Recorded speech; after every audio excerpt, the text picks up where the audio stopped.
Hello everyone and welcome back to IMO Reviews. Today we are sadly discussing The Hunger Games, The Ballad of Songbirds and Snakes. Diving straight into the positives. I do think that the makeup and the costume were pretty decent. I could at least see that people have tried and put quite a substantial effort into it. I even think some of the set design was pretty good. Not always, especially the ones involving the Hunger Games. They could sometimes be a bit bland and lacking. But generally speaking, the vast majority of the set design did offer something interesting to its design. I even think some of the score was okay. I really do appreciate the fact that we didn't have some sort of modern day poppy soundtrack, and they did try to stick to something a bit more thematic. I also don't hate the additional background that you get on the Hunger Games, and that it is a little bit more focused on the inner workings. I might not have been excited for this movie, I might not have been expecting much from this movie, but fair's fair, I have to give the movie props. I thought all of that was pretty good. But sadly, that's all I found to be pretty good, and we have to dive into the negatives. I'm not the biggest Hunger Games fan. I would describe the series as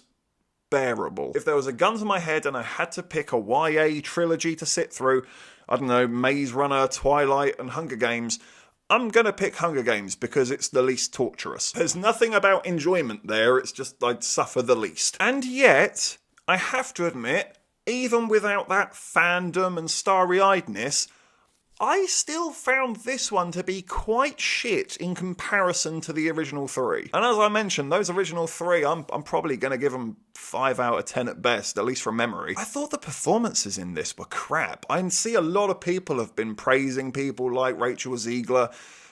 I don't know why. I don't know what's going on with her accent in this movie. She kinda sounds like Goofy. She's some sort of rodeo cowgirl who eats rose petals. And of course it's all about how wonderful she is and how wonderful she can sing, even though she sings like this all the time. The story is shit. This romance is shit. We are here for 2.5 hours to watch these two bland as shit teenagers pretend to fall in love with each other in a dystopian world. Notice how I nearly fell asleep while saying it. Because it's that turgid, that boring. There's no blood, it really isn't that violence, it's very limited when it comes to action and excitement, and above all else, it's just so damn long. I think this was 2.5 hours, and honest to God, it felt like 4 hours to me. It bored me to tears. It's just shoving this romance down your throat, and you do not care, and you are not interested in these characters. And frankly, you just want the movie to get back to the little pieces that do interest you, the actual world building and the actual Hunger Games. But instead it'd rather sit around and just make references to the previous movies with really boring and dull conversations that seem to just exist